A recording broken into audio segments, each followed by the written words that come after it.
On the last day of March in 2006, the city of Columbus, Ohio, was electric. Spring break had just begun, and for 27-year-old medical student Brian Shaffer, it was a time to celebrate. He'd just finished his finals, and a trip to Miami with his girlfriend, Alexis Waggoner, was right around the corner. That evening, he met his dad, Randy, for a celebratory steak dinner. Their bond was incredibly close, especially after Brian's mother had tragically passed away from cancer not long before. His dad remembered Brian seemed tired from studying but was in great spirits. It was a normal, happy dinner before a planned night out. After dinner, Brian met up with his friend, Clint Florence, at a popular bar called the Ugly Tuna Saloona. The plan was simple: a few drinks, unwind, and kick off the vacation.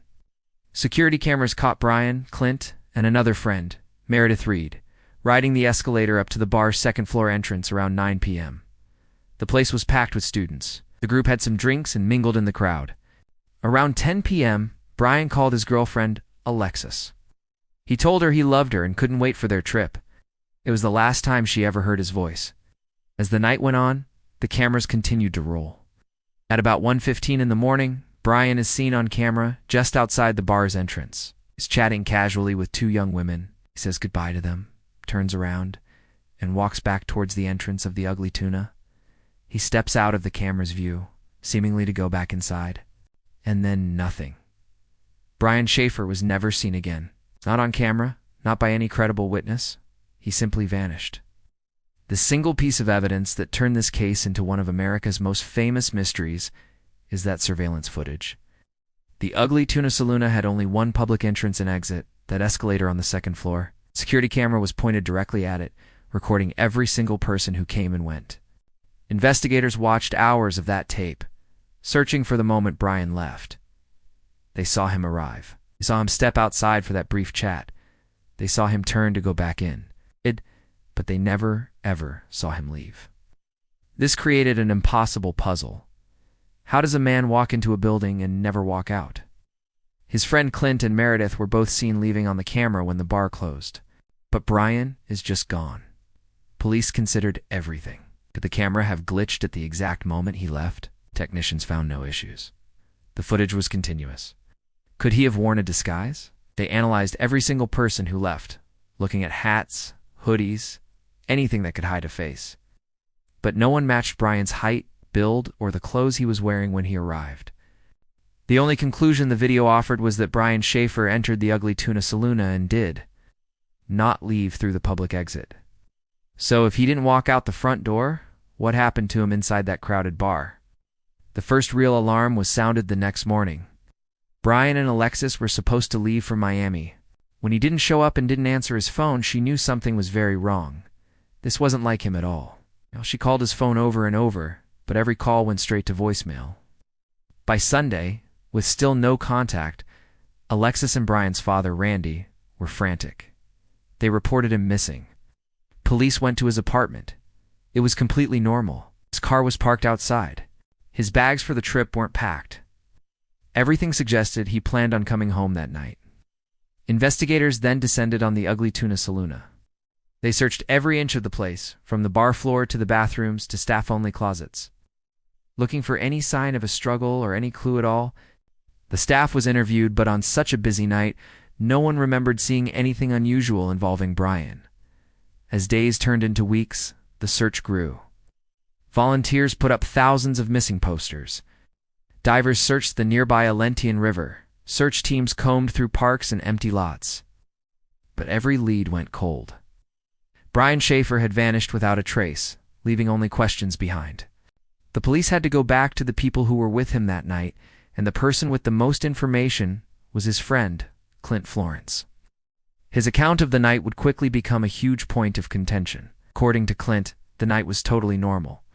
He said that he and Brian got separated in the crowd inside the bar, which wasn't unusual. When the bar closed around 2 a.m., he and Meredith waited outside for a few minutes. When Brian didn't show, they just figured he had walked home on his own since his apartment wasn't far. So Clint left, thinking his friend was fine. At first, it sounded like a simple miscommunication. But as the investigation went on, things got complicated. Detectives asked the key witnesses to take a polygraph test, a lie detector. Meredith and others agreed and passed. Clint Florence refused. On the advice of his newly hired lawyer, he declined the test. This decision immediately made him a subject of public suspicion. Now, to be clear, refusing a polygraph is a legal right, and it is not an admission of guilt. His lawyer insisted that Clint had already told police everything he knew. But for a family desperate for answers, his silence was agonizing. The official police stance has always been that Clint Florence is not a suspect. But for the public, his refusal to take that test has fueled years of speculation about what really happened in the moments after he and Brian were separated in that crowd. If Brian didn't leave through the main entrance, there had to be another way out, and there was a service exit. This door, used by staff for deliveries, was not covered by any security camera. It was a massive blind spot. This door opened into a dark and chaotic construction site. The whole area was still under development, a maze of building materials, machinery, and debris. It was a dangerous place, especially at night, for someone who had been drinking. Police and search dogs scoured this construction site for days, looking for any clue, a piece of clothing, anything to suggest Brian had passed through there. They found nothing. But the area was so messy, it was impossible to be 100% certain something hadn't been missed.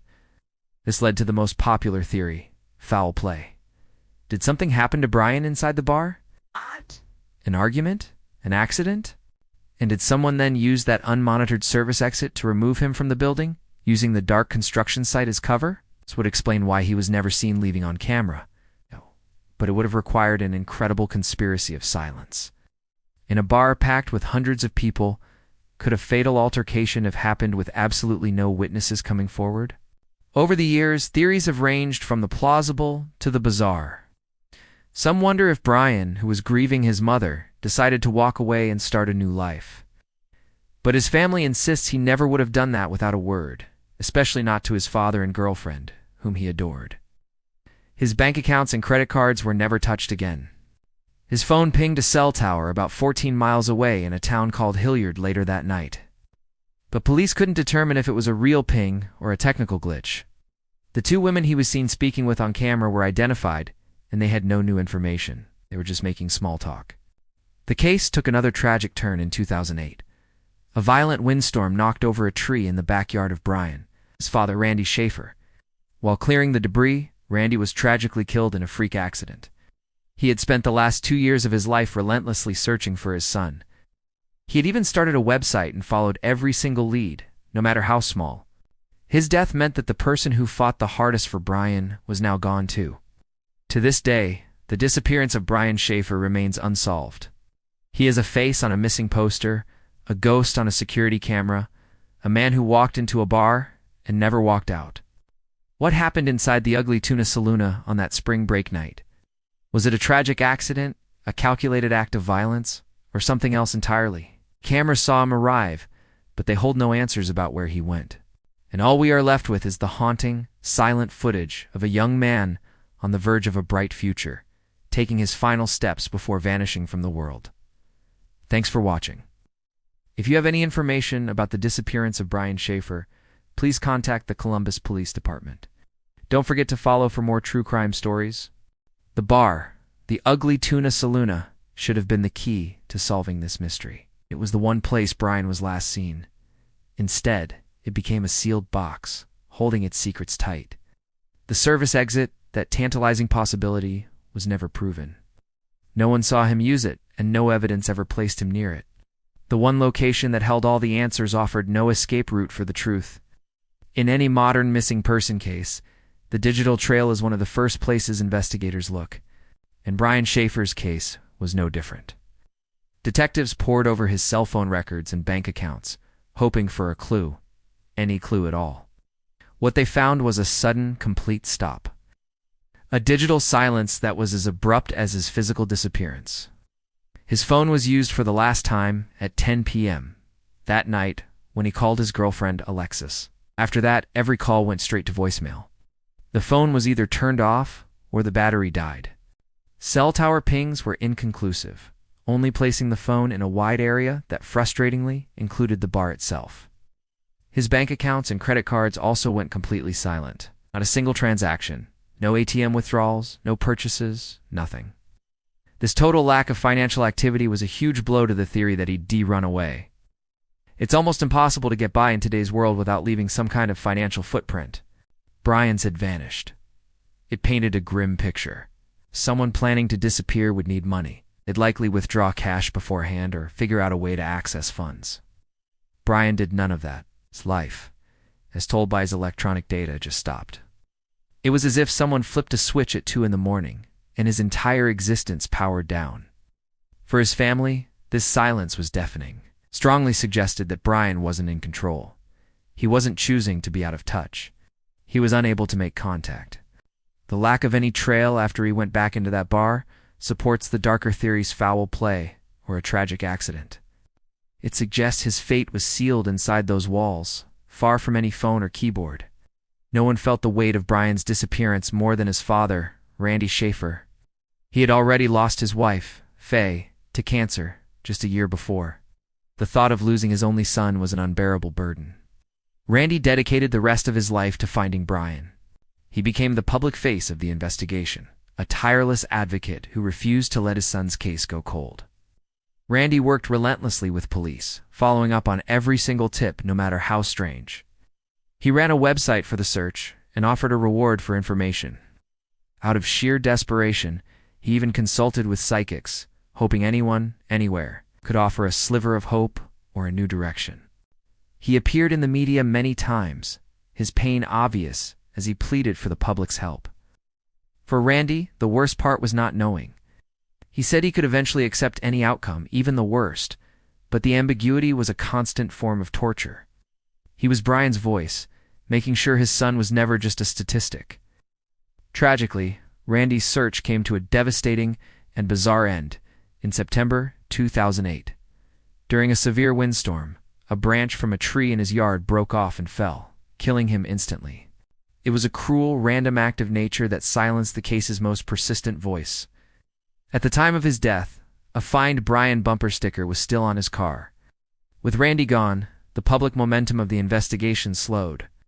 The person who pushed so hard for answers was gone, leaving a void that could never be filled. His tragic death added another layer of heartbreak to an already sorrowful mystery. It also meant that if Brian ever did decide to come home, there would be no immediate family left to welcome him. One of the most debated theories is that Brian chose to disappear. People who support this idea suggest the pressures of medical school and the recent death of his mother became too much. Maybe he saw the upcoming spring break trip not as a vacation, but as a point of no return, a final commitment to a life he didn't want. This theory suggests Brian planned his own vanishing act. He could have used the chaos of the construction site and the camera's blind spot to slip away unnoticed.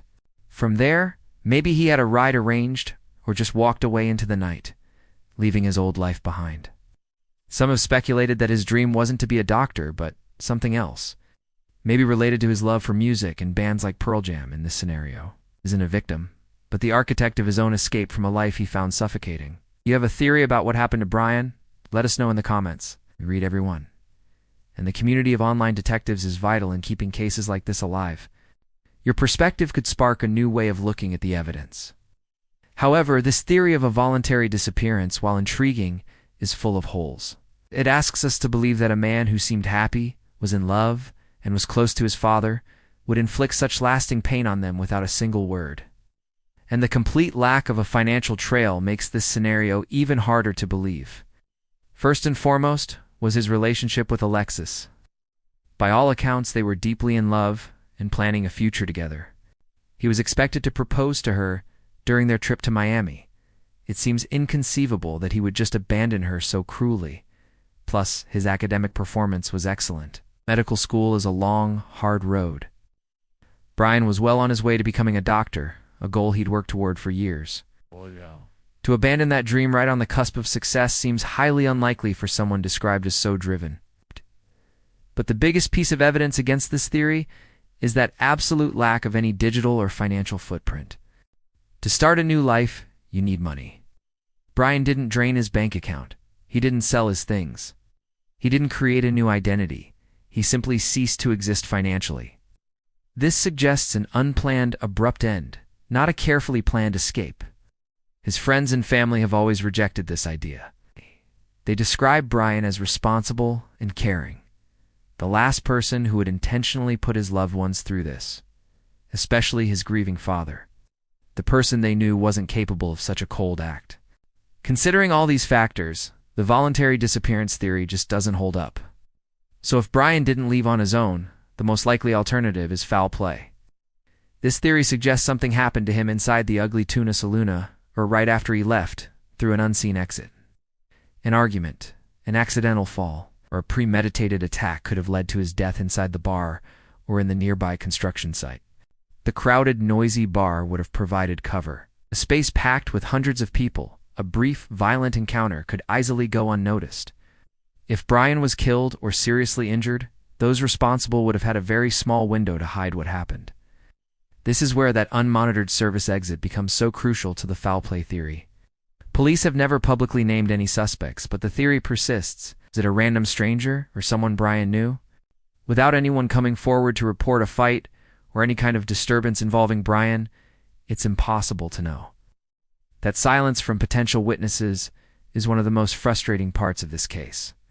This scenario would explain the sudden end to all communication and financial activity. It accounts for him never being seen leaving through the main exit. It also aligns with the grim reality that when a young, healthy person vanishes this completely, a criminal act is often the reason. The biggest challenge for this theory, though, is the lack of a body. Without a crime scene or any physical evidence, it all remains tragic speculation. Thanks for watching, and please consider subscribing to help keep the memory of Brian and other missing persons alive. The idea that someone could commit such a terrible act and remove a body from a busy downtown area without a single trace is chilling. It would take an incredible mix of luck, composure, and a deep knowledge of the building and the surrounding streets. This paints a picture of a perpetrator who wasn't just violent, but also meticulous, capable of making a man disappear into thin air. The service exit of the Ugly Tuna Saloona is the key to almost every foul play theory. It's the only known way Brian could have left the building without being seen by the main security camera. This door wasn't for public use, so him being there would have been strange. It suggests he was either led there by someone, or he wandered there himself and ran into trouble. Let's think about the logistics. Brian was attacked. His attacker would need to move him from the bar's main area to this private exit. This would be incredibly risky, but maybe possible late at night as the crowd thinned out and staff were busy closing up. The exit led right into a dark and messy construction zone, a perfect place to avoid being seen immediately. The construction site itself offers a grim set of possibilities. He could have been hidden there for a short time, with his body moved somewhere else later under the cover of darkness. Or, even more horribly, his body could have been permanently disposed of right there on the site. Some have speculated he could have been buried in freshly poured concrete, which would explain why search teams never found a trace of him. But this theory requires a level of criminal skill and luck that's hard to believe. The risk of being seen by a late-night construction worker, a security guard, or even just someone walking by would have been immense. Plus, the extensive searches of the area, while not perfect, make it less likely that his body was just left somewhere it could have been easily found later. Despite these challenges, the service exit remains the most logical explanation for how Brian's physical presence was erased from the camera's view.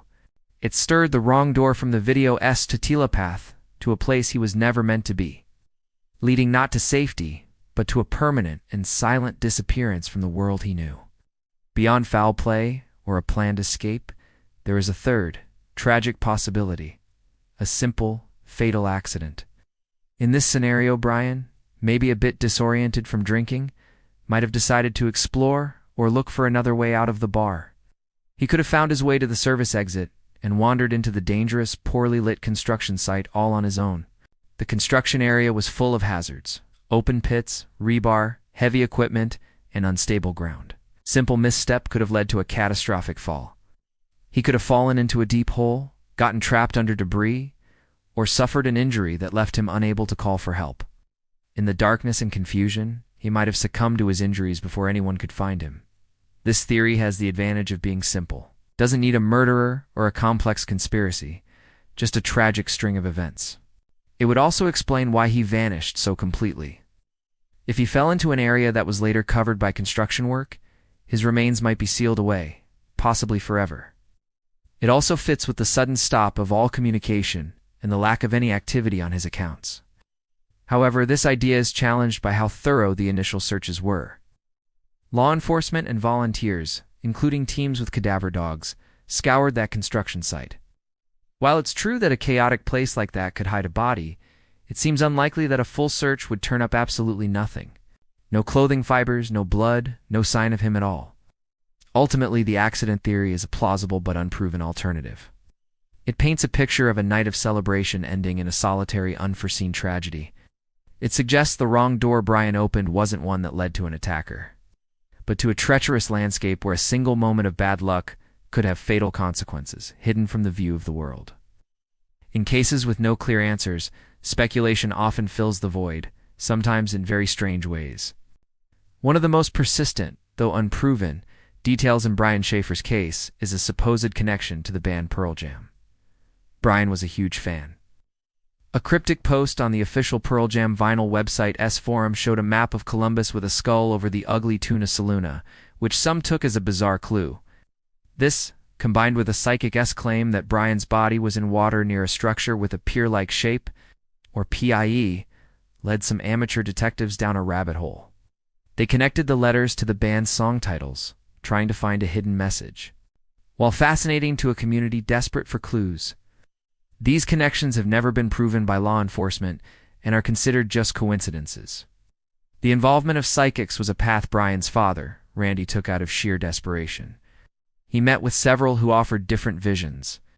Most famously, one psychic told him that Brian was dead and his body was in water. Ow. This led to new searches of the Alentangy River, but like all searches before, it found nothing. Oh. This kind of information often provides more false hope than real leads. It's so important in any investigation to separate verifiable facts from speculation and fringe theories. While these strange coincidences make for a compelling story, they often distract from the hard evidence. The creepy truth is that these elements, while intriguing, haven't brought investigators any closer to understanding what happened to Brian. They are just echoes in a room full of uncertainty. Healthy skepticism is needed when looking at these claims. The human mind is great at finding patterns, even where none exist. In the absence of solid evidence, it's easy to see why these theories take hold. They offer a sense of order in a chaotic situation.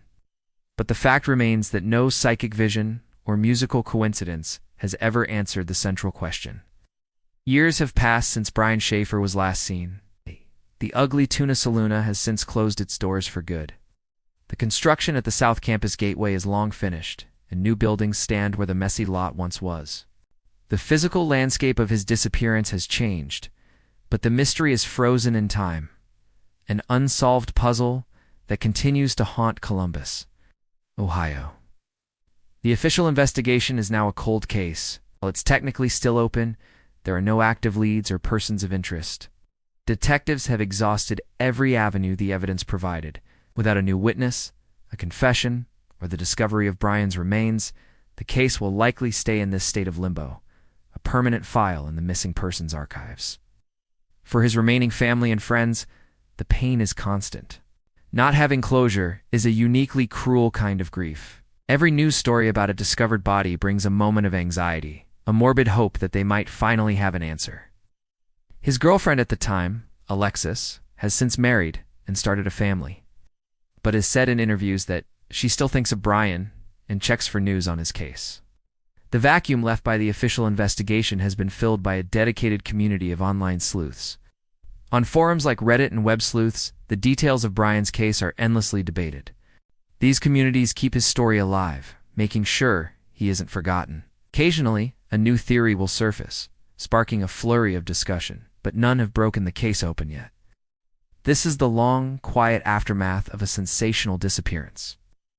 The initial media buzz fades, the police move on to other cases, and all that's left is the silence. It's a silence that speaks volumes about how fragile life is and the terrifying possibility that a person can just be erased, leaving behind nothing but a ghost on a security tape and a question that may never be answered. The story of Brian Shaffer is a chilling modern mystery defined by what is missing, We're missing the footage of him leaving. We are missing a crime scene. We're missing a witness to his final moments. We are missing a body. We are missing a motive. In the absence of all these things, we are left only with the stark, verifiable fact: a man walked toward a door and was never seen again. We have examined the verified facts from the security camera footage to the digital silence that followed his disappearance. We've critically analyzed the layout of the bar and the potential escape routes it offered. The single public exit was watched, but the unmonitored service door remains a huge hole in the security net. A portal into the unknown through which any number of theories can pass. We have presented the multiple theories, each with its own logical strengths and weaknesses. The intentional disappearance clashes with his character and lack of preparation. A tragic accident in the construction site seems unlikely given the extensive searches. This leaves foul play as a strong yet unproven possibility, a sinister act committed and concealed with chilling perfection, leaving no trace behind for investigators to follow. We must also be honest about the limits of our knowledge. The absolute truth of what happened between 2 a.m. and dawn on April 1, 2006, may only be known to Brian himself and potentially to someone else who has remained silent for all these years. Without new evidence, we are left to speculate, to weigh the probabilities, but we cannot know for certain. Ultimately, we are left with a profoundly unsettling conclusion. Brian Shaffer opened a door that night, but it wasn't just to a bar. Metaphorically, he stepped through a threshold between the known and the unknown, and that door closed permanently behind him. His case is a stark reminder that sometimes, despite all our technology and investigative power, a person can simply vanish, leaving only an eternal, haunting question mark. Thank you for watching, and if you have any information, please contact the Columbus Division of Police.